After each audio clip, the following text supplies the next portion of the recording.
da iawn i chi gyd a chroeso cynnes i'r gwasanaeth. Diolch yn fawr iawn i chi gyd am ymuno ni eto yr wythnos hon. Mae'n hyfryd i gael eich cwmni chi. Gadewch i ni offrymu gweddi dros Wcrain. Gweddiwn. Ein tad yr hwn wyt yn y nefoedd. Gwrando'n gweddi yn awr wrth i ni alw i gof y sefyllfa yn Wcrain. Cofiwn ni am ein cyfeillion sydd yn wynebu oriau'r dydd hwn mewn ofn a phryder a phoen. Cofiwn am ein byd ni, am yr Iemen, Afghanistan, Syria a phob man arall lle mae yna wrthdaro. Cyfleidio a bawb o dad nefo sy'n cael ei effeithio gan yr yfeloedd hyn. Rhoedd i'n dangnefedd yn y galon, ac offrymwn y weddi arbennig hon i ddeisif am heddwch yn ein byd ni. Gwrando'n gweddi yn enw Iesu Grist. Amen.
Iesu'n ymweld â chartref Mair a Martha. Wrth i Iesu deithio ni flaen i Jerusalem gyda'i ddisgyblion, daeth i bentre lle roedd gwraig o'r enw Martha'n byw, a dyma hi'n rhoi croeso iddo fe i'w chartre. Roedd gael Martha chwaer o'r enw Mair, ac eisteddodd hi o flaen yr arglwydd a gwrando ar yr hyn oedd ganddo i ddweud. Ond roedd yr holl baratoadau roedd angen i gwneud yn cymryd sylw Martha i gyd, a daeth at Iesu a gofyn iddo, Arglwydd, wyt ti ddim yn poeni bod fy chwaer wedi gadael i mi wneud y gwaith mae i gyd? Dwed wrthi am ddod i'n helpu i. Martha annwyl, medda'r arglwydd wrthi, rwy ti'n poeni ac yn cynhyrfu am y pethau mae i gyd. Ond dim ond un peth sydd wir yn bwysig. Mae Mair wedi dewis y peth hwnnw, a fydd neb yn gallu gymryd oddi arni hi. O llefara ddwyn Iesu, mae dy eiriau fel y gwyn. Oll yn dwyn i mewn y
Wi am eich gwachodd chi ddod ar daith fugeiliol gyda fi i'r bore yma.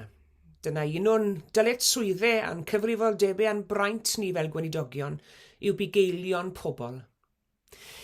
Wi am eich gwachodd chi ddod gyda fi ar daith fugeiliol ddychmygol. Ac i ni mynd i alw ar aelwyd un wraig a'i henw hi yw Martha. Dewch mewn, medde Martha, wrth i fi gnoco'r drws. Dewch mewn, a mewn a fi. A dyna lle oedd Martha druan yn sefyll wrth rhyw dwba golchi mawr. Wel, siwt i chi heddi, Martha, medde ni. Siwt wy yn wir, medde hi. Siwt wy, wy'n gwybod nad wy wedi bod yn y cwrdd ers spel. Ond, siwt allai, wy mor fisi fan hyn adre, yn y tŷ. Mae'r plant yn hala fi lan y wal. Mae pob un ohonyn nhw wedi bod yn dost yn ei tro. Mae rhaid i fi olchi dillad y gŵr, pysgotw rhywe. Mae gwynt pysgod trwy'r tŷ i gyd yma, a mae gas gen i wynt pysgod. Croten o'r wlad ydw i, a dwi'n gyfarwydd ac arogli'r ca gwair, a'r yd, ac arogli'r anifeilied. A mae'r pysgod mae gwynt trwy'r tŷ i gyd. Pidwch anghamddeall i cofiwch, wi'n meddwl y byd o'r gŵr. Mae'n gweithio'n galed iawn. Ond mae fe'n cadw fi'n fisi. Wel, mae rhaid i fi gyfaddau o'n i'n timlo'n reit flin am Martha druan, yno yng nghanol i gofid i gyd. A pham es i mas o'r tŷ, gallen ni byth o ffeidio meddwl am Fartha arall, y Methania, teulu Bethania. Martha oedd yn rhannu aelwyd gyda'i chwaer Mair a'i brawd Lazarus. Ac dwi'n cofio hefyd am ryw bregethwr yn galw heibio i'w gweld nhw ryw ddwyrnod. Iesu Grist oedd wrth gwrs. Ac fi gofies i fod wedi rhoi ryw gerydd bach i Martha, achos bod wedi mynd ati i baratoi te iddo fe. Ond nid te oedd eisiau arno fe ar y pryd, oherwydd mi roedd ganddo rhywbeth pwysicach na hynny o lawer i'w wneud. Oedd gan Iesu Grist rhywbeth i ddweud wrthyn nhw. Mae'n debyg bod Mair wedi eistedd wrth draed Iesu Grist ac wedi gwrando arno fe. A Martha mynd yn reit ddiamynedd oherwydd nad oedd Mair yn ei helpu hi yn y gegin. A dyma Iesu'n dweud wrth Martha am beidio bod mor drafferthus, paid â ffysan, a bod Mair wedi gwneud y dewis rhan orau. Bod Mair wedi dewis yr un peth sydd yn angenreidiol. Un peth sydd yn angenreidiol, medde Iesu. Sgwn ni beth yw'r un peth yna mae Iesu'n sôn amdano yn yr hanes hwn. Yr un peth. Ac fe feddyliais i wedyn, siŵr o fod mae'r un peth ydy. Roedd Martha'n drafferthus i gyd. Roedd hi'n awyddus i wasanaethu Iesu Grist. Ond am Mair, yn eistedd wrth droed Iesu, fe nath Mair adael i Iesu i'w gwasanaethu hi. A dyna'r un peth bydden ni'n tybio. Nid ein bod ni yn ei wasanaethu ef, bod hynny'n eithriadol o bwysig wrth gwrs, ond ein bod ni'n rhoi cyfle i Iesu Grist i'n gwasanaethu ni hefyd. Y peryg yw yn ei borthu'n gweithredoedd da ni'n hunain, sydd yn arwen at rhyw falchder mawr bod ni'n sôn trwy'r amser ein bod ni'n gwasanaethu eraill. Arwydd o ostyngeidhrwydd Cristnogol yw ein bod ni'n nid ein bod ni'n gwasanaethu eraill, ond bod ni'n barod i roi'r cyfle i eraill ein gwasanaethu ni. Mae'n wir dweud ein bod ni gyd moyn gwneud ein gorau dros bobl eraill. Gwneud ein gorau dros Iesu Grist hefyd. Ond wrth wneud hynny, mae rhaid i ni fod yn ofalus rhag i ni anghofio'r hyn mae Iesu yn ei wneud droson ni hefyd.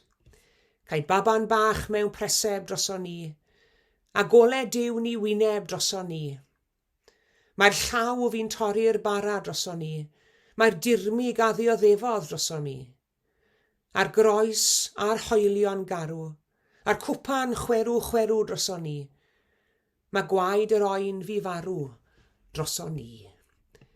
Cofio bod Iesu yn ein gwasanaethu ni. Nid yn unig ein bod ni yn ei wasanaethu ond ein bod ni'n unne hefyd yn rhoi cyfle iddo fe ein gwasanaethu ni. Wedi'r cwbl, nid unrhyw weinidogaeth o eiddo ni'n hunain y cawson ni'n galw, ond i weinidogaeth Iesu Grist. A heb i wasanaeth ef, byddwn ni fel Martha, yn drafferthus. Heb i wasanaeth ef, ni fydd i feddwl ef yn medru llywodraethu'n meddwl ni. Heb i wasanaeth ef, ni fydd i ewyllus ef yn medru reoli'n ewyllus ni. Gadael i Grist ein gwasanaethu ni, ac i hynny ddigwydd mae rhaid i ni fod mewn cymundeb ag dos e, mewn perthynas glos ag e, oherwydd oni bai bod ni mewn perthynas glos ag e, rhyw llac iawn bydd ein cyfraniadau ni. Ond siwt mae Iesu'n ein gwasanaethu ni? Nawr, dwi ddim eisiau cyfyngu i wasanaeth ef i ni, ond mae yna un man lle mae'r gwasanaeth hwnnw yn digwydd wrth gwrs. Ac os nad yw e'n digwydd yn y fan yna, dyw e ddim yn digwydd mewn un man arall. A'r man hwnnw yw mewn addoliad, mewn oedfa, tebyg i'r oedfa hon yr ydy ni yn ei chynnal nawr.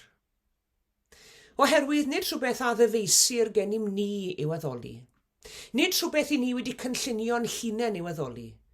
Digwyddiad, event i'w addoliad. Digwyddiad pan fydd Duw yng Nghrist yn dod ato ni drwy'r gair a thrwy'r sacramentau. Digwyddiad pan bod Duw yn Iesu'n dod ato ni yn bywhau ni ac i'n hadeiladu ni hefyd. A dyna pam bod ni mor aruthrol o bwysig ein bod ni'n dod at ein gilydd i addoli. Dyna pam bod ni mor aruthrol o bwysig bod bobl yn credu bod Duw gyda ni yn y canol, yn ei nerthu ni, mewn act o addoliad. Dod i'r oedfa mwyn cadw oed a Christ i ni gwneud. Nid gwasanaethu Duw yn ei gwneud yn benna drwy'r oedfa hon yn awr, ond rhai cyfle iddo yntau ein gwasanaethu ni. A heb i wasanaeth ef, cloff iawn ac aneffeithiol iawn fydd ein hymdrechion ni. Yn ôl y proffwyd Eseia, mae rhai ddisgwyliad oddi wrth yr arglwydd yn adennill i nerth, yn magu y denydd fel erir, yn rhedeg heb flino, yn rhodio heb ddiffugio. Mae rhai yn dadle nad mwyn cael i ni'n dod i addoli, ond mwyn rhoi. Rhoi mawl i Dduw, rhoi gogoniant i Dduw, cyflwyno ein mawl i Dduw. Wel, mae hynny'n sicr bod hynny'n wir, ond fydden ni'n dadle bod addoli yn golygu llawer mwy na hynny. Nid yn unig i ni'n dod i addoliad mwyn rhoi, ond i ni'n dod mwyn derbyn hefyd. I ni'n dod mwyn cael ein gwasanaethu, a mae rhaid i ni gael y balans yn iawn yn dos e. Yr rhoi a'r derbyn, cael o'i bresenoldeb a derbyn o'i wasanaeth hefyd. Does dim rhyfedd felly bod tystiolaeth yr eglwys heddi wedi gwanhau, a'i bod i mor ddiamadferth, pam i ni'n ystyried cynlleied sydd yn troi mewn i act o addoliad heddi, p'un mae'n addoli wyneb yn wyneb neu'n addoliad digidol fel hyn. Oherwydd y cael hwnnw yw'r ysbrydoliaeth i ni i roi i bobl eraill yn dyfe. Oherwydd ymateb i'r cael hwnnw yw'n cenhadaeth ni yn byd, a'n gwasanaeth ni yn y byd. I ryw feddylia fech fel na Iesu wrth ymweld â Martha pa ddydd, a meddwl am yr hyn a ddwedodd Iesu mae un peth sydd yn angenreidiol. A wyddwch chi arwydd o galon pur y dew llysio un peth yn unig yn dyfe. Mae'r salmydd yn sylweddoli hynny. Un peth a ddeisyfais oddi wrth yr arglwydd, medde fe. A'r gŵr dall a gafodd ei olwg yn ôl, a'r Pharisëad yn ei holi am yr hyn a'r llall, a'r dir dall yn dweud, un peth a wn i, lle roeddwn gynt yn ddall, rwy'n gweld yn awr. A'r apostol Paul, apostol y cenhedloedd yn dweud hyn, un peth a wna fi, medde fe. A mae'r tri hyn yn cynrychioli calon, cadernid a choron crefydd. Meifion wyn yn deisif, un fendydd dar o im, ni cheisiaf ddim ond hynny, cael gras idd garu di bob awr, cael mwy o ras idd garu. Un peth sydd yr angenreidiol, a'r un peth hwnnw yr ydy ni yn cael ein galw. Wel, dyna ni pan welai rhywun tebyg i Fartha eto, hwyrach mae dyna beth fydd gyda fi ddweud wrthi. A dyna beth sydd gan yr efengil i ddweithio ni hefyd, heddi. Dyna beth sydd gan Iesu i ddweud wrtho ni. Mae un peth sy'n angenreidiol, a mae'r a wnaeth y dewis iawn. Rhoi cyfle i Grist ei gwasanaethu hi. O Iesu, Dyro'r fywiol ffydd, a'n gwna'n un a thi. Ti yno fi, a minne byth yn aros yno ti. Un peth sydd yn angenreidiol. Amen.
Gweddiwn. Arglwydd ein Duw, i ni'n wir ddiolchgar i ti am gyfle i droi atat mewn gweddi fel hyn y bore hwn. Ble bynnag i ni, beth bynnag yw ein sefyllfa ni, pwy bynnag i ni. Diolch i ti ein bod ni'n un yno ti. I ni'n diolch i ti Arglwydd am dy ofal ohono ni yn ystod yr wythnos aeth heibio. I ni'n diolch i ti am bob profiad newydd i ni wedi cael, am bopeth newydd i ni wedi gweld a dysgu, am bob person newydd i ni wedi cwrdd â nhw. Ac i ni mawr obeithio Arglwydd ein bod ni wedi dysgu rhywbeth newydd amdana ti hefyd, neu wedi gweld air di mewn roleini newydd dros yr wythnos diwetha. I ni'n diolch i ti Arglwydd fod ti'n ymweld â ni drwy'r amser, nid yn unig am hanner awr fach ar y sul. I ni'n diolch Arglwydd fod ti'n bresennol ym mhob man ac ym mhob lle. A dy fod ti trwy dy lan ysbryd yn ein hamgylchynu ni a dy gariad, yn ein harwen ni, yn ein nerthu ni, yn ein cynnal ni, yn tywelu'n hofnau ni, yn dwys bigon cydwybod ni, ac yn llawenhau gyda ni. I ni'n diolch i ti am yr hanes hyfryd hwn Arglwydd, o dy fab Iesu'n ymweld â chartre ac eilwyd Bethania. Diolch i ti am Mair, diolch i ti am Martha hefyd. A mae'n siŵr gen i Arglwydd bod yna chydig o Fair a Martha ym mhob yr un ohono ni. Ond wrth i ni fynd ynglyn a'n dyled swyddau o ddydd i gydd, wrth i ni weld i'r pethau marferol sydd yn dod i'n rhannu. Helpa ni gofio Arglwydd fod yn ambell i beth sydd yn bwysicach na hyd yn oed y pethau hynny. Yn wir un peth sydd yn angenrheidiol, sef ymdywelu o bryd i'w gilydd, a rhoi cyfle i Iesu'n gwasanaethu ni. Diolch Arglwydd fod ti'n ein hannog ni wasanaethu eraill, a bod y gwasanaeth hwnnw yn tarddu o'r ffaith ein bod ni'n credu yno ti, ein bod ni'n deall bod Iesu'n gwasanaethu ni ac yn ein gyrru ni wasanaethu eraill. Ond Arglwydd, yng nghanol ein prysurdeb mawr, cymorth ni ymdywelu. I feddwl, i ystyried, i fyfyrio. A rhoi cyfle i Iesu i weinidogaethu i ni. O dadnefol, i ni'n pwyso'r darweiniad i wrth i ni gychwyn ar wythnos newydd yn ein hanes ni. I ni'n cyflwyno'r byd i ti mewn gweddi, i ni'n cyflwyno'n cenedl, i ni'n cyflwyno'n brwydd a'n cymunedau, ein trefi ein pentrefi, ein teuluoedd a'n ffrindiau. Bob person sydd yn dod i'n meddwl ni yn ystod y munudau hyn yn awr, sydd angen ein gweddiau. Gwna ni Arglwydd yn bobl ystyrriol, yn bobl sydd yn barod i wasanaethu, ac yn barod i rhoi. Maddau ni hefyd o dadnefol bob bai yn derbyn di, achos ni'n gwybod ein bod ni'n bell o fod yn berffeth. Fyddwn ni beth yn berffeth. Ond helpa ni i wneud ein gorau at y pun, i wneud ein gorau glas, i ddilyn troed Iesu Grist, y glanaf a fi eriod. Gwrando'n gweddi felly, aros gyda ni yn ystod oriau'r diwrnod cysegredig hwn, a thros yr wythnos newydd sydd i ddod. Gofyn nhw'n hyn yn enw Iesu, ein harglwydd a'n gwaredwr. Yn dysgodd ni wrth weddio i ddweud gyda'n gilydd, ein tad yr hwnnwyt yn y nefoedd, sancteiddiau'r denw, deled y deyrnas, gwnelau'r de wyllus, megis yn y nef, felly ar y ddeiar hefyd. Dy roi i ni heddiw ein bara beunyddiol, a madda i ni ein dyledion, fel y meddywn yna i'n dyledwyr. Ac nac arwain ni brofedigaeth, eithir gwared ni rhag drwg, can i seiddo ti yw y deyrnas, a'r nerth, a'r gogoniant, yn oes oesoedd. Amen.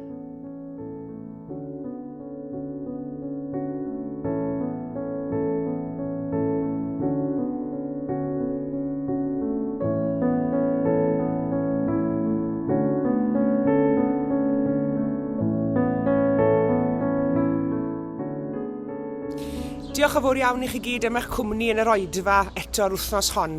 Diolch o galon i chi. Tan y sul nesaf, cadwch yn ddiogel ac yn iach. A gras ein harglwydd Iesu Grist a chariad Duw a chymdeithas yr ysbryd glân, a fyddo gyda ni oll. Amen.